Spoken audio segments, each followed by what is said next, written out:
Ternyata, dek tengah padete Kampung Peneleh iki, ono masjid sing dibangun ambek Sunan Ampel lho rek. Ayo, tebak jenenge opo?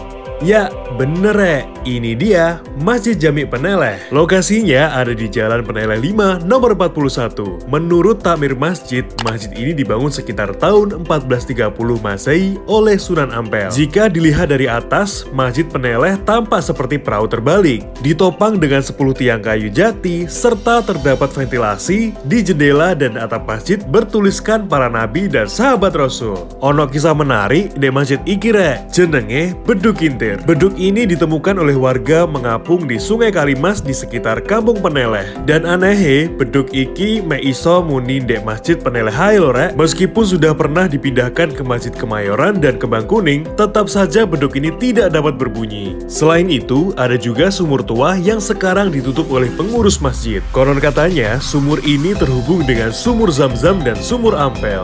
Nah, ya opo rek, dadi pengen ulas sejarah Surabaya pemanah iki.